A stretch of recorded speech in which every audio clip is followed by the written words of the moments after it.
I know what being in that difficult life in my world around food looks like, and I had that for such a long time. If I can help somebody get over it earlier than I did, because I was in my mid 50s, that's what I want to do. And that feeling of taking somebody from that horrible place to a much nicer place and sort of sitting back and thinking, God, I had a part to play in that is the most wonderful feeling. Today, we've got the absolute pleasure of speaking to one of life's fabulous people. It's Laurie Weber. She is the founder and owner of the Mindful Eating Clinic. There's a few things we're talking about that really blew us away. The fact that she said yes to everything and she shares some of the amazing things that have happened to her.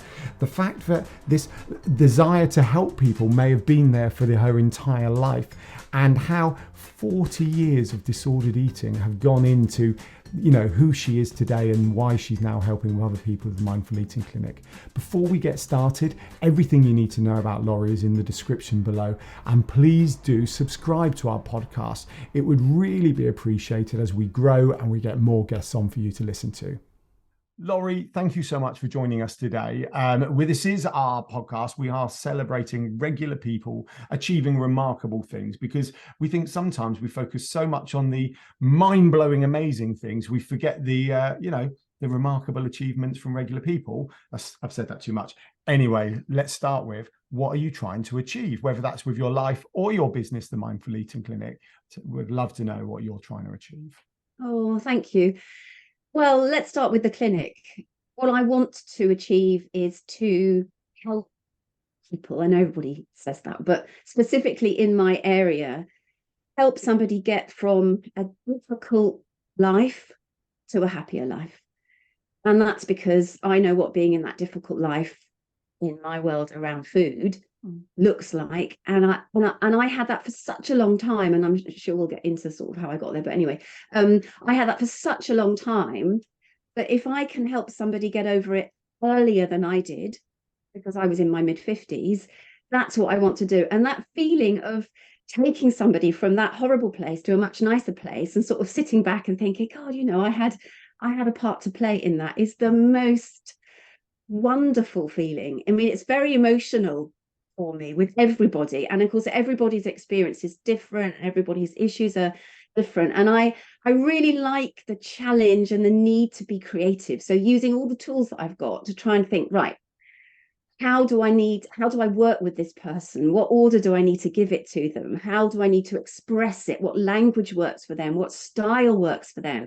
Every single time I'm online with someone, I have to go through that process, and I have to think on my feet, and I really love that whole connection with them. And then to get a text halfway through the week that says, I've had this light bulb moment, I've had this, I'm just going, oh, it's just amazing, just amazing. And of course they're doing the work.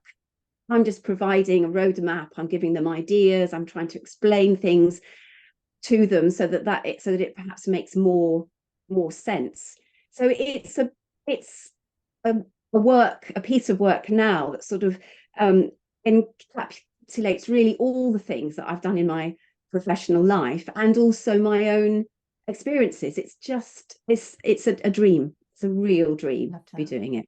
No, I love that. I've got a question on that though, because we know a lot of people who genuinely, and include us in this, where that one of the first things they would say is, I want to help people, right? We genuinely want to help people achieve stuff.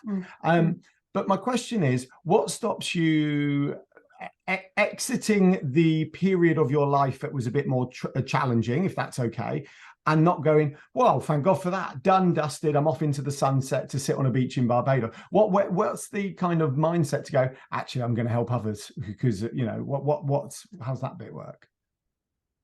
Because I make it emotional. Because it was so incredible to have finally done it and to have got there.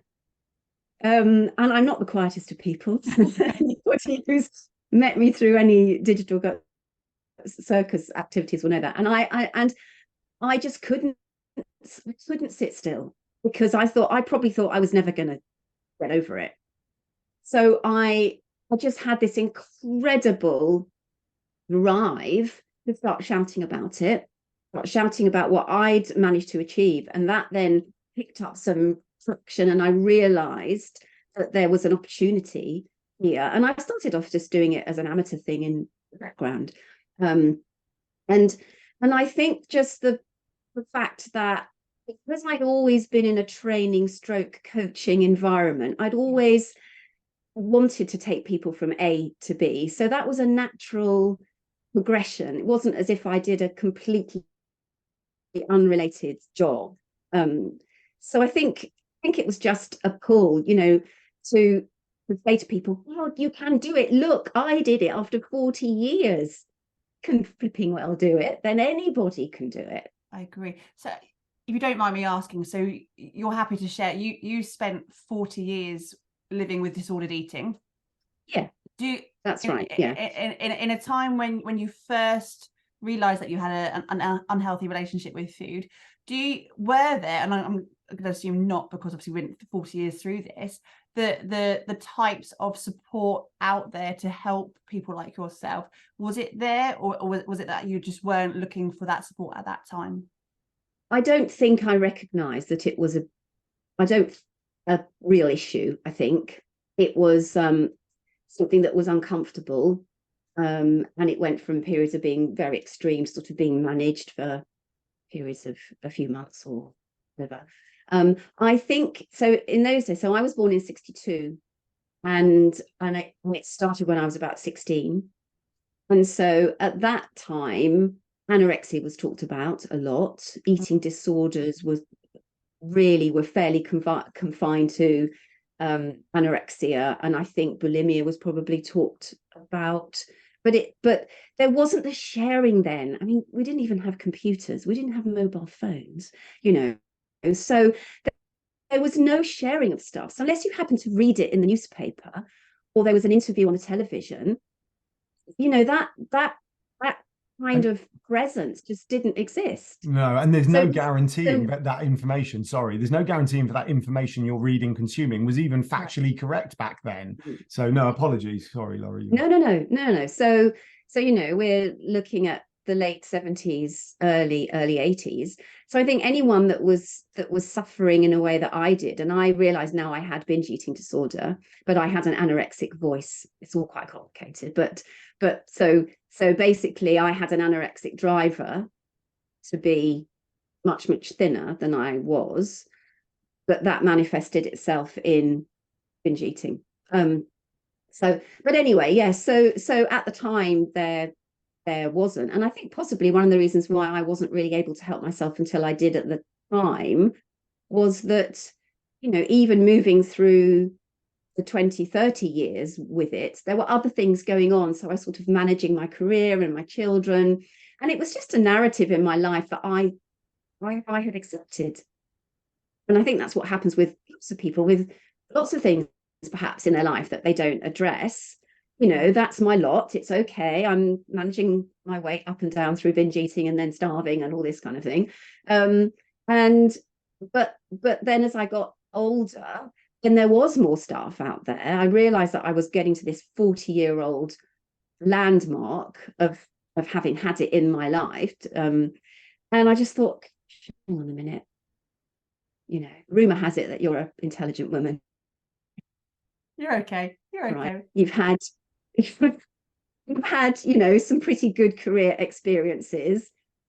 Come on, surely you can do it. And there was some sort of conversation just starting about intuitive eating, and loads more books, much more research out there. And so I think the whole thing just sort of collided to enable me to do it. It's not to say that my life hasn't been happy, because my life has been fantastic, and full of the most incredible professional opportunities. So I don't want to focus, on this like I had my head in my hands all the time, because I didn't. It was just a narrative. But I'm so glad that I'm now over, and it's created this final career for me, which will be my final career. I want to devote as much time Compass Mentors as I have to, touching as many people with these ideas and my techniques and my approach and my experience as I possibly can. Do you think you'll ever retire? No, does that look like? Only because we've had this conversation several times in the last. Retire. So I am stepping back from the business that's occupied 20 to 25 years of my life prior to the clinic, which I've been running in tandem, which has been really quite challenging, trying to balance the two, because the clinic actually started during lockdown. During lockdown, this other business that I'm mentioning, which is corporate training and coaching, completely stopped. And I didn't really know how it was going to pick up again, or whether it would. And of course, inevitably, with everybody, being off training sites and not face to face, once lockdown ended and everybody started to pick up, the phone and the email started ringing and said, oh, can you come back and do some training? So I must admit, the last 18 months or so have been pretty heady, trying to balance the corporate clients, which means traveling to Europe quite a lot of the time. And I live in the sticks, so it takes me a whole day to get anywhere. But also really wanting to show up for my clients. So I'd be getting to a hotel in, I don't know, Italy or Netherlands or somewhere, and have a Zoom call booked at 8 o'clock, and the flight's delayed, and I get there, and then the hotel Wi-Fi doesn't work, and but not wanting to impart any of that to my clients, because that face, it's not their problem. Yeah, not their problem. I'm trying to juggle 25 balls in the air at the same time. So it has been quite challenging. And that's actually led me to the decision now, to pick up on your question about retiring, to scale back hard on my personal delivery within my other business, which is Perfect Pitch Coaching. But I'm lucky enough that I've met loads of fantastic other trainers, and I'm trying to create now more of an associate model for that business. That's so I'm delegating. Cool. So sorry. Yeah. Well, I've got 1,000 thoughts for coming back from the answer to my very first question 10 minutes ago, all the way through. So I want to pick up on this 80s, 90s world, early 2000s, the pre-connected world, where like actual factual answers, we believe, started coming out. And I remember when the Atkins diet came out, and the how popular the Atkins diet was really shows how many people were having a problem with their weight, their body, whatever. You're the one to answer that, and it just shows the popularity of those at their time. And then when we did start to connect in this fantastic, I believe, modern world, then you start actually knuckling down to the real causes, the real issues, and brilliant people like you come along. And I think you said something about like the ability to do this in this modern world, which really is allowing you to run these two businesses and run the Mindful Eating Clinic from Italy at 8 o'clock for a Zoom, which I think, which is a fantastic place to be. Absolutely. I mean, it is incredible. It's so portable now. I mean, work in general is so portable. And I would sort of say to anybody, if you think your world is only face to face, just think about how you might be able to expand it, because it gives you so much freedom, to be able to connect with people in a different and often of so much more immediate way. But to your point about Atkins, yes, I think that the symptom of that period was that all we had was books. Really, it wasn't easy to get into any other research, and so the only thing that we thought was going to help disordered eating, which is largely a psychological and a nutritional issue, was to go on a diet. And largely it doesn't fix either. But that's all we had. Oh God, we had the F plan, we had Atkins, we had the South Beach, don't get me started. Wasn't the F plan on Shirley Valentine? That was something very different, if I remember from that film. Smile and wave. Smile away, exactly. But no, it's been a great life. 61-year life. And you're doing incredible things. And you said 61, that's incredible. I'm curious, going back to you talking about Perfect Pitch alongside the Mindful Eating Clinic, and I think for many people who might be listening or watching right now, that we may all be doing things parallel, side by side, in terms of having one job, whether that be a paid employment or the kids, or you're balancing young children with your business. You found the balance, and I appreciate you just said that you are scaling back Perfect Pitch.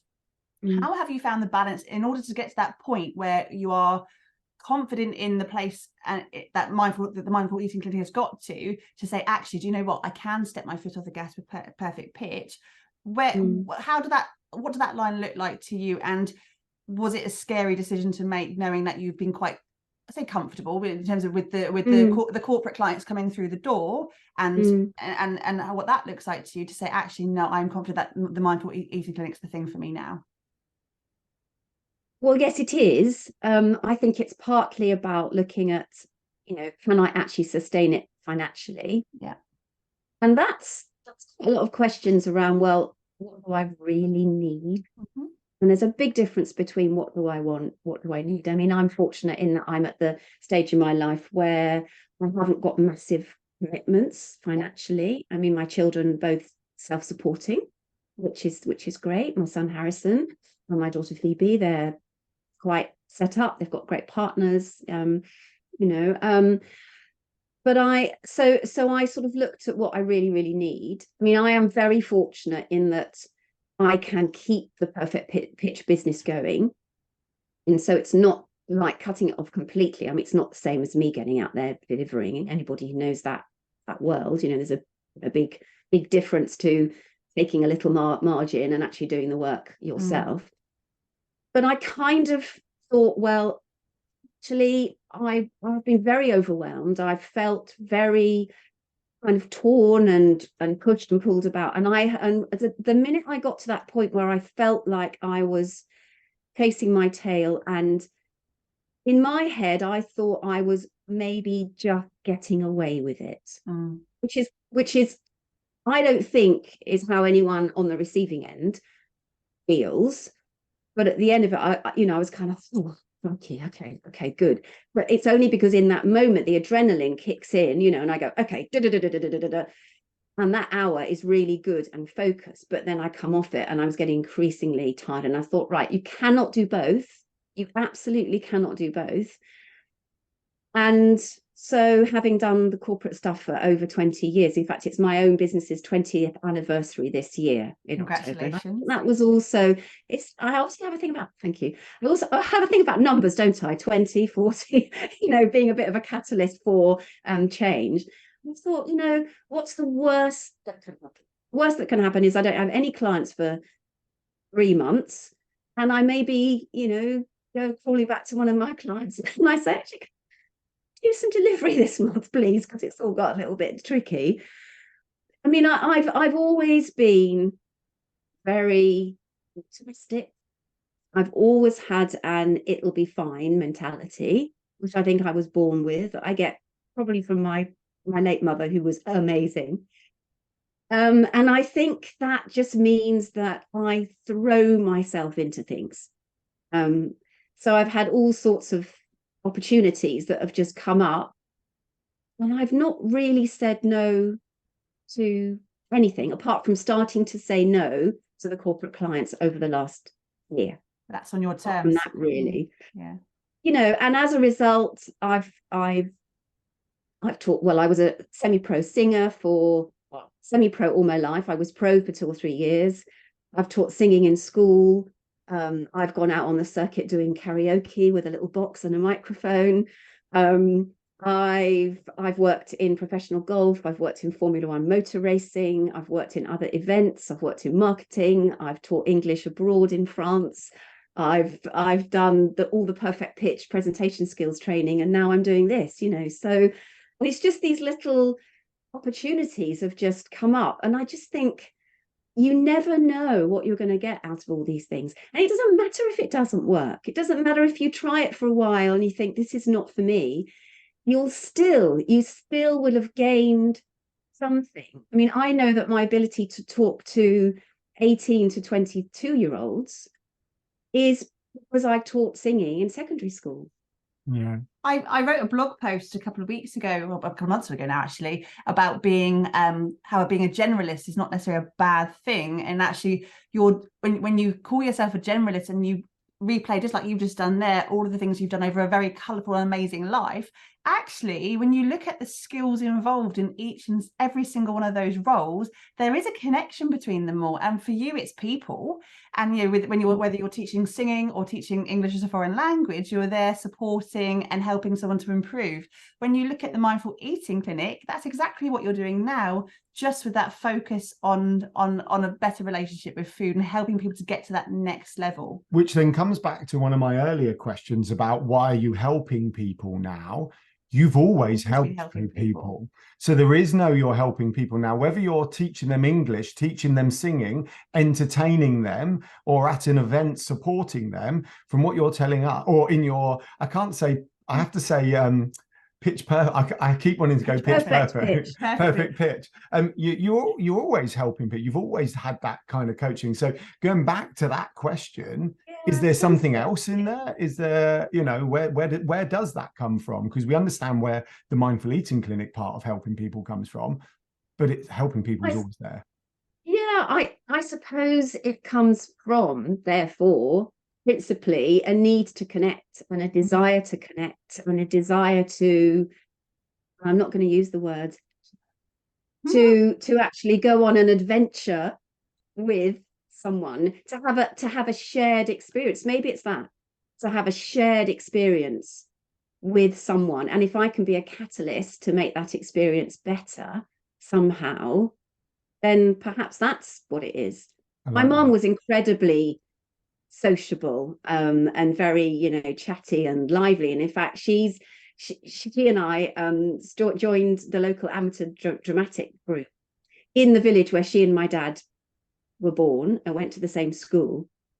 And his introduction to her, or vice versa, I should say, was at primary school. He sat behind her and she had these long plaids. He took both of her in the best. That's how they met. That. What a brilliant story. So actually being on stage was my introduction, I think, to connecting with people. And I was talking to a teacher actually at the weekend. I went to a wedding down in Bristol, and we were talking about the demise of the focus on things like music and drama in school. If I hadn't gone on the stage, and an ex-boyfriend used to say, first one out of town, at age 12, I probably would not have had the career that I've had. And so I just think drama and having that platform to express yourself and to make those connections is just so important. And of course, then that experience enables you to speak to people confidently, to do podcasts, to actually just have quite a strong sense of self and it not really matter. I think that comes also with age, actually. You get to my age, you don't really care quite so much what anybody thinks. So would you say you've always been confident?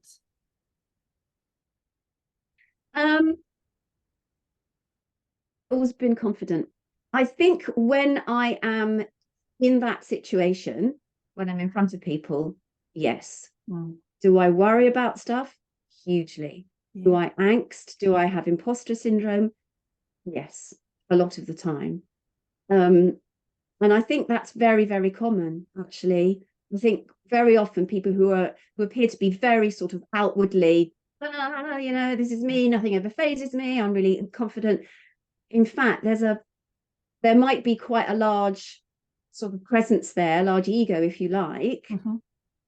But hand in hand with that, there's very often quite low self-esteem. Well, I don't know about that. Yeah, sorry, I can't speak. I was about to go, I'm exactly the same. But then it was the low self-esteem part that caught me off guard. And I don't know. I need to think about low self-esteem for me. But I agree with you on the other part, because I have a lively persona. But you would never know. Yeah, pre-lockdown, amazing. I know. I used to send Emily to networking meetings or whatever, because in-person stuff, because I couldn't face it. I absolutely face it. And even this week, I went to Speak Like a Speaking with Jackie Goddard, and on the drive down, I found myself getting nervous. You know, what's it going to be like? What am I going to talk about? You know, we know Jackie really well, and I knew everyone other than one person in that room. I still found myself those old feelings of I'm driving somewhere, I've got to go and do something, came back to me. I think also though, in a situation like that, where you are being put on a pedestal, so to speak, and you're going to speak and be vulnerable and talk about something close to you in that environment where there are all eyes on you, it can be quite intimidating. There is that. It's like that age-old thing. It's like, oh, you need to meet my friend. They're crazy. They're the life and soul of the party, right? And not that everyone said that about me, but I used to feel for that person, because that meant they then needed to perform, you know. And what if they just wanted to sit in the corner with a white wine spritzer and have a chat with someone? And it's like, now I've got to hold the party up. I also think self-esteem, self-confidence are slightly different. Everyone wouldn't need to listen to Gail from enrichment coaching to understand the difference between those two. But I think some of that nervousness, I think for myself, it's because I absolutely want to do the best. But I also don't mind admitting I want people to think positively about me. Yeah. I've always had that. That's always been very important to me.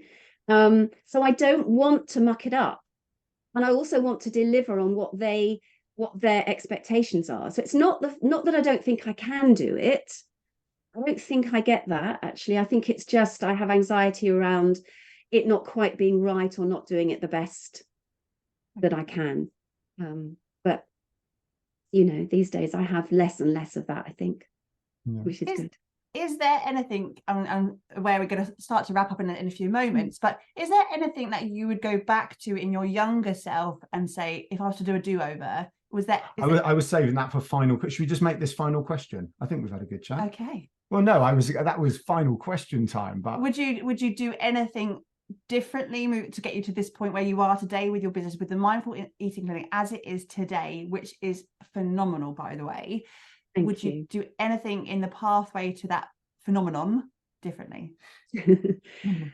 I would not change anything that's happened to me. I don't really believe in regret. I think it's a complete waste of time. But what I would have done is done it earlier. Yeah. I'd like to be 40 now and not 60. But that's okay. It is. Even when we engage all these, it's better to have, done than not done, and all of these other amazingly truthful, positive things. I still sit here and go, I'd have loved to have done this 20 years before, 10 years before kids. Or however, you are doing it. Yeah, exactly. And you're not just doing it, you're smashing it. Oh, thank you. And actually, to rationalize that, I'd say, well, maybe 20 years ago, I wouldn't have had so much perfect pitch experience, which means I don't think I would have been as good, can I say that? As good as I am, and that's my benchmark, no one else is. If I hadn't had those additional 20 years doing other things. Yeah. So there we are. I have one of them. I spent 7 years. I was trying to decide whether to mention names. I will mention it. I spent 7 years working for Carphone Warehouse with a sub-brand called Geek Squad, like IT and technical stuff. And if I'm honest, no, I did enjoy it. I had some great times, but that's where I got my commercial training. That's where I became way more commercialized. And actually, if I think back to then, I would have been giving stuff away left, right, and center. Oh, it's okay. You're nice. We do that for free, Whereas actually, you do need an element of kind of commercialism. Okay. Any more questions, or should we go with a final question? I've got your final question. Go. Final question. So this is about life, and we do all agree that you can't regret anything. But if you could go back and visit your younger self and kind of, put an arm around the shoulder and go, perhaps a little bit less of that, or perhaps a little bit more of this, what would you say to your younger self?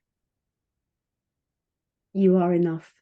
Oh, good answer. I might cry. Good answer, Laurie Weaver. I felt the emotion come up. And then, Yeah, you are, and you are enough. And I think that all of our listeners can say that you are enough as well. And comparisonitis is a thing. We all have it. We all feel it. We all feel those lows, which is why we really were keen to do this as a podcast project, because I think so many of us, especially within the digital circus, feel it's challenging. It's tough sometimes. It really is. But it's solitary. Yeah. But we are a big family, and we love listening to you guys, and you're all amazing, absolutely remarkable people. Get it on brand, Emily. Right. So, Laurie, thank you so very much for speaking to us today. Thank you so much for inviting me. I've loved it. It's been an absolute pleasure. Even I was welling up by the end, but it's been amazing. Thank you so much. Thank you for listening. Thank you for inviting me. Thank you for listening to the Digital Circus Live, and we will see you on the next episode. Thanks, everybody.